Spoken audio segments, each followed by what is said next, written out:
नमस्कार, स्वागत है आपका अपने favourite YouTube channel APS academy में। दोस्तों आज की जो हमारी क्लास है वो औसत से संबंधित है और औसत के कुछ सवाल हम करा चुके हैं। जो सवाल बचे हुए हैं उसी में से आगे की सीरीज आज शुरू होगी। तो दोस्तों समझते हैं बहुत ही अच्छी तरीके से हमारा नेक्स्ट क्वेश्चन क्या है और उससे बहुत डीप डिस्कशन के साथ समझते हैं। दोस्तों ध्यान दीजिए सवाल को। दोस्तों क्वेश्चन है 3 के प्रथम 5 गुणजों का औसत क्या होगा।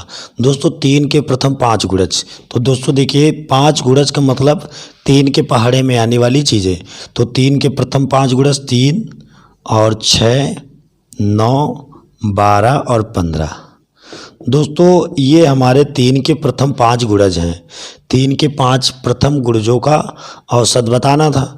तो हमने आपसे बताया था जब दी गई संख्याओं में अंतर बराबर हो, अगर उनमें डिफरेंस सेम हो तो बीच की संख्या औसत होती है। तो दोस्तों इस क्वेश्चन को बिना लगाए आप जान सकते हैं हमारा आंसर 9 होगा, क्योंकि जब डिफरेंस सेम होता है तो हमारा आंसर बीच की संख्या औसत होती है। तो दोस्तों यहाँ बीच में क्या आ रहा है 9, तो हमारा आंसर क्या हो जाएगा 9। दूसरी चीज़ आपको एक चीज़ और पता है, प्रथम पद प्लस अंतिम पद बटे 2 यानी 15 3 18 बटे 2 9, यानी दोस्तों फिर से हमारा आंसर 9 हो जाएगा। यानी आप दोनों नियमों का पालन बहुत ही अच्छी तरीके से कर सकते हैं। प्रथम पद प्लस अंतिम पद बटे 2 कर लें या बीच की संख्या कर लें। दोस्तों ये क्वेश्चन हो गया है। देखते हैं नेक्स्ट क्वेश्चन क्या है, बहुत ही अच्छी तरीके से समझते हैं।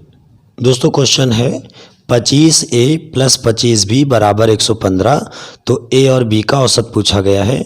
तो दोस्तों क्वेश्चन ये है हमारा 25A प्लस 25B बराबर 115। हमारा ये क्वेश्चन है दोस्तों 25A प्लस 25B बराबर 115। तो A और B का औसत पूछा गया। तो दोस्तों क्वेश्चन ध्यान दें, इसमें 25 हम कॉमन कर लें तो हमारा हो जाएगा A प्लस B और बराबर 115। तो दोस्तों A प्लस B बराबर हमारा हो जाएगा 115 बटे 25। दोस्तों ये चीज़ क्लियर हो गई एकदम। अब 5 25 और 5 दूना 10 5 3 15, 23 बटे 5। तो दोस्तों ध्यान से देखिए 23 बटे 5 क्या है। पहले तो आप इस पर गौर करें कि ये 23 बटे 5 क्या है। दोस्तों ये 23 बटे 5 जो है दो संख्याओं का योग है। देखिए इसमें A प्लस B लगा है, तो ये दो संख्याओं का योग है। कौन? 23 बटे 5।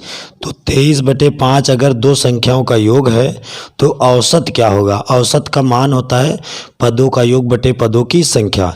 यानी इसी में अगर हम 2 से भाग कर दें तो ये योग है, दो संख्याओं का योग है, तो 2 से भाग हो जाए तो ये औसत कन्वर्ट हो जाएगा। तो दोस्तों ये 2 आ जाएगा 5 के पास। ध्यान दीजिएगा सबसे ऊपर नहीं जाएगा, इसके बारे में हम बता चुके। तो ये 23 बटे 10 का मतलब दोस्तों 2.3। 23 बटे 10 का मतलब दोस्तों क्या हो जाएगा? 2.3। यानी हमारा आज इस सवाल का आंसर आ चुका है 2.3। दोस्तों ये क्वेश्चन भी बहुत ही अच्छी तरीके से समझ में आ गया होगा। देखते हैं नेक्स्ट क्वेश्चन क्या है बहुत ही अच्छी तरीके से। दोस्तों क्वेश्चन है 5 संख्याओं का औसत 10 है, कौन सी संख्या जोड़ी जाए कि औसत 12 हो जाए। तो दोस्तों सवाल देखिएगा, 5 संख्याओं का औसत 10 है, कौन सी संख्या जोड़ी जाए कि औसत 12 हो जाए। दोस्तों ये सवाल है हमारा। 5 संख्याओं का औसत 10 है, कौन सी संख्या जोड़ी जाए यानी संख्या 6 हो जाए और औसत कितना हो जाए? 12 हो जाए। तो दोस्तों इसको समझे पहले तो आप तो एक सिंपली मेथड जो होता है मल्टीप्लाई का, ये अगर आप गुणा कर देंगे तो ये 50 आ जाएगा, इसका गुणा कर देंगे तो ये 72 आ जाएगा। दोस्तों ये 5 संख्याओं का योग है। देखिएगा ये औसत है, ये संख्या औसत इंटू संख्या योग कहलाती है। तो ये 5 संख्याओं का योग है और ये हमारा 6 संख्याओं का योग है। अगर 6 संख्याओं में 5 संख्याओं का योग हम घटा दें तो छठी संख्या पता हो जाएगी हमको कौन सी जोड़ी गई। तो दोस्तों घटा देंगे, बड़े में छोटा तो 22 आ जाएगा। यानी 72 में 50 घटा देंगे तो हमारा आ जाएगा 22। यानी जो संख्या जोड़ी गई वो संख्या कौन सी है? 22। लेकिन दोस्तों ये सवाल आसान ऐसे ज़रूर है, लेकिन हम आपको इसमें एक मेथड बताना चाहते हैं जिन मेथड का प्रयोग करके हम सवालों को बहुत शॉर्ट कर लेंगे। वैसे जो मेथड है वो इस सवाल पे तुमको इतना अच्छा नहीं समझ में आएगा कि शॉर्ट किया उसने, क्योंकि ये ऑलरेडी शॉर्ट है। रीज़न क्वेश्चन ये है कि आपको ये मल्टीप्लाई कराना आसान हो गया, लेकिन कुछ सवाल होंगे जहाँ पर मल्टीप्लाई कराना आसान नहीं होगा, वहाँ पर ये शॉर्टकट बहुत अच्छे काम करेंगे। अभी दोनों तरीके से सवाल लगभग एक ही तरीके से लगेगा, लेकिन फिर भी हम आपको अच्छे से समझा देते हैं। दोस्तों अब सवाल को यहाँ पर समझिएगा, इस वाली जगह पे ओरल समझिएगा। 5 संख्याओं का औसत 10 है और 6 संख्याओं का औसत 12 है। दोस्तों ये हमारा सवाल है। अब देखिएगा इसको शॉर्ट में कैसे करते हैं। सबसे पहले एक बात समझिएगा, देखिएगा अगर कोई व्यक्ति आपके समूह में शामिल हो और अगर वो बड़ा हो तो एवरेज बढ़ा देगा, अगर वो छोटा होगा तो एवरेज घटा देगा। देखिए किसी संख्या के शामिल होने से औसत बढ़ा है, इसका मतलब वो संख्या बड़ी है। तो अब दोस्तों आपको एक एरो देना है, ये समझना। पहले एवरेज 10 साला तो 10 की तरफ से आप एवरेज दे दीजिए और 10 यहाँ लिख दीजिए। अब आप देखिएगा, सोचिएगा 5 संख्याओं का औसत 10 है, कोई संख्या जोड़ी गई औसत बड़ा हो गया, इसका मतलब जो संख्या शामिल हुई वो बड़ी है, जो संख्या शामिल हुई है वो बड़ी है। दोस्तों एवरेज कितना बढ़ा? 2। कितना बढ़ा? 2। कितनी बार बढ़ा? 6 बार। यानी ये इसका मतलब है 2 2 करके 6 बार बढ़ा, यानी कितना बढ़ा? 12। इसका मतलब जो संख्या आई है वो 10 तो थी ही थी ऑलरेडी, 12 ज़्यादा थी, यानी जोड़ी गई संख्या क्या है? 22 है। चलिए देखिए मैंने मल्टीप्लाई नहीं किया और आपका आंसर आ गया। तो इस तरीके से आप इसको ओरल कर सकते थे। 5 संख्याओं का औसत 10 है, 6 संख्याओं का औसत 12 है, तो जो संख्या है वो 10 से बड़ी होगी, यानी 10 तो होगी 2 बढ़ी है 6 बार, यानी 12 बढ़ी, 10 में 12 ऐड कर दिया, यानी जोड़ी गई संख्या क्या होगी? 22 होगी। दोस्तों उम्मीद करते हैं ये सवाल बहुत ही अच्छी तरीके से समझ में आ गया होगा। देखते हैं नेक्स्ट क्वेश्चन क्या है, बहुत अच्छे समझते हैं। दोस्तों क्वेश्चन है 7 क्रमागत संख्याओं का औसत 33 है, तो सबसे बड़ी संख्या क्या है? दोस्तों आप ऐसे सोचिए, 7 क्रमागत संख्याएं, औसत 33 है, तो दोस्तों क्रमागत में अंतर सेम होता है, तो औसत 33 का मतलब बीच की संख्या 33 होगी। अब दोस्तों 33 के बाद 7 संख्याएं, 3 इधर पड़ेंगी 3 इधर, 34 पड़ेगी, 35 पड़ेगी और 36 पड़ेगी। तो देखा जाए दोस्तों तो आपका आंसर हो गया, क्योंकि आपसे बड़ी संख्या पूछी ना कि छोटी पूछी। समझाने के लिए आपको समझा देते, इधर 32 हो जाएगा, इधर 31 हो जाएगा, इधर 30 हो जाएगा। तो अगर सबसे छोटी संख्या पूछते, सबसे छोटी, तो आपकी क्या होती? 30 होती, और सबसे बड़ी पूछा है तो क्या होगी? 36 होगी। अब ये सवाल कितना आसान आपके लिए है बताइए। औसत बीच की संख्या होती है, तो 3 संख्या इधर लिखनी है, 3 संख्या इधर लिखी है, क्रमागत बोला है मतलब एक एक का अंतर है। तो 33 के बाद 34, 35, 36, सबसे बड़ी संख्या आपकी 36 हो गई। दोस्तों उम्मीद करता हूँ ये सवाल बहुत अच्छे समझ में आया होगा। देखते हैं नेक्स्ट क्वेश्चन कैसा है, समझते हैं। दोस्तों क्वेश्चन है 4 क्रमागत सम संख्याओं का औसत 27 है, इनमें से बड़ी। दोस्तों अब थोड़ा सा समझने वाला है सवाल। 4 संख्याएं बोला है, 4 क्रमागत सम संख्याओं का औसत क्या है? 27 है। तो दोस्तों एक चीज़ समझिए, 4 में बीच में तो कोई पड़ेगी नहीं, लेकिन हमको ये तो पता है कि बीचों बीच में कोई पड़ेगी। दोस्तों ये 27 है, 4 क्रमागत सम संख्याओं का औसत 27 है, बिल्कुल बीच में।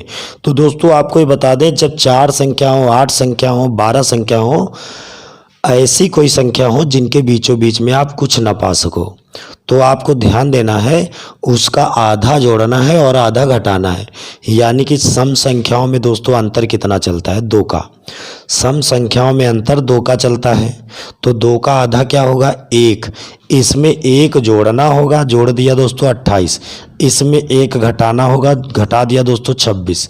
अब आप देखिए लगातार सम संख्या पा गए कि नहीं। तो आपको ये चीज़ याद रखनी है, जब बीचों बीच में कोई ना हो। देखिए दोस्तों 5 संख्याएं, 7 संख्याएं, 9 संख्याएं अगर होंगी तो बीचों बीच में कोई ना कोई पड़ेगा।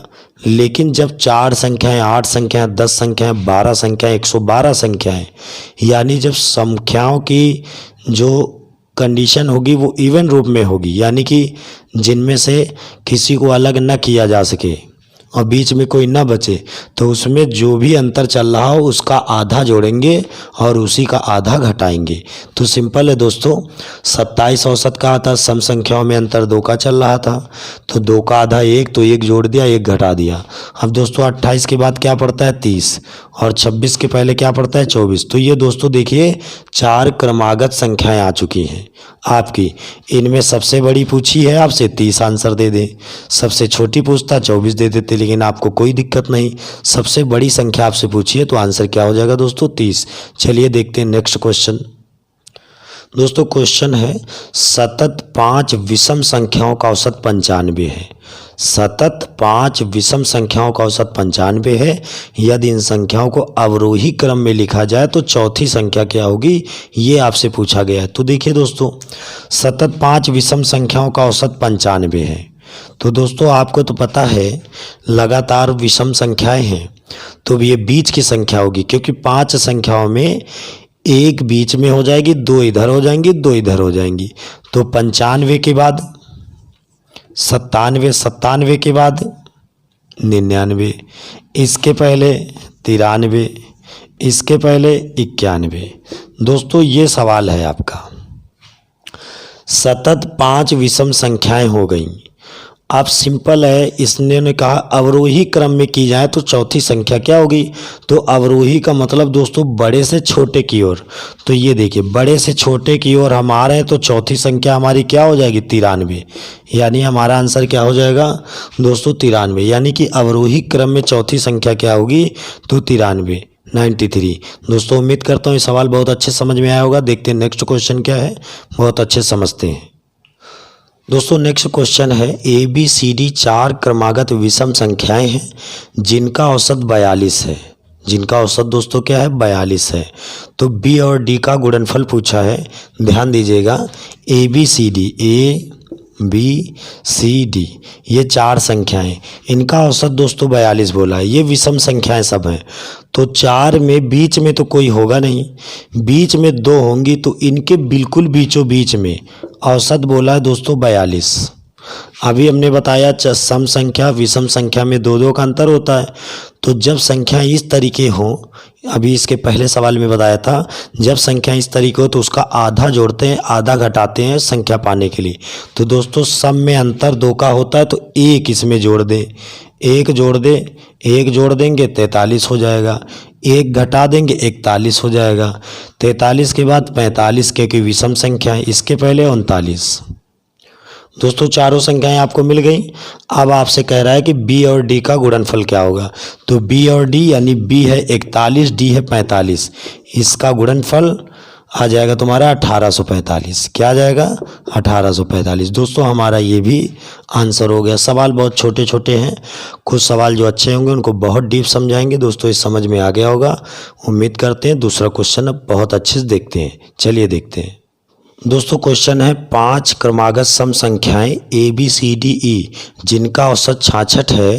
तो B और E का गुणनफल पूछा क्या है। तो दोस्तों समझते हैं बहुत अच्छी तरीके से। ABCD और E ये 5 क्रमागत विषम है, तो इनका औसत दोस्तों बोला है 66। इनका औसत क्या बोला है 66 बोला है। 66 के बाद दोस्तों हो जाएगी सम संख्या है तो 68, 68 के बाद क्या हो जाएगा 70, इसके पहले 64 और इसके पहले 62। दोस्तों उम्मीद करता हूँ समझ में आ गया होगा। 5 क्रमागत विषम संख्याएं, तो 5 क्रमागत विषम संख्याएं ये है सम संख्याएं जिनका औसत 66 है। तो 66 बीचों बीच में रख दिया। जब डिफरेंस सेम होता है तो औसत बीच की संख्या होती है, ये बता चुके हैं आपको। तो इसका औसत हो गया हमारा 66, तो 2 इधर 2 इधर। अब B और E का गुणनफल 64 × 70 यानी 4480। दोस्तों हमारा आंसर क्या हो जाएगा 4480। दोस्तों ये भी सवाल बहुत अच्छे समझ में आ गया होगा। देखते हैं नेक्स्ट क्वेश्चन क्या है। दोस्तों क्वेश्चन है 5 क्रमागत संख्याओं का औसत x है। यदि अगली 2 संख्या और मिला दी जाए तो औसत में क्या परिवर्तन होगा। दोस्तों बहुत अच्छे समझे, हम बना लेते हैं अपनी तरफ से संख्या 1 2 3 4 और 5। दोस्तों इसका औसत अगर आपसे पूछा जाए तो आप क्या बताओगे। औसत की केवल बात करें 3। अब दोस्तों लिखते 1 2 3 4 5 6 7। अब इसका अगर आपसे औसत पूछा जाए तो क्या बताओगे दोस्तों 4। इसका औसत क्या बताओगे 4 बताओगे। क्यों? क्योंकि हम बता चुके हैं ना कि औसत बीच की संख्या होती है जब अंतर बराबर होता है। तो इसका औसत ऊपर है 3, इसका औसत 4। तो दोस्तों औसत में कितना परिवर्तन हुआ? औसत में परिवर्तन 1 का हुआ।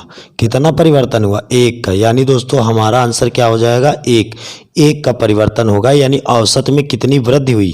अगर कोई कहे तो 1 की वृद्धि हुई। दोस्तों उम्मीद करता हूँ यहाँ तक सभी क्वेश्चन आपको बहुत अच्छे समझ में आ गए होंगे। अब देखते हैं नेक्स्ट क्लास कल देखेंगे आने वाले टाइम पे, और बहुत ही अच्छी तरीके से एक एक क्वेश्चन की कमांड करते रहें। धन्यवाद।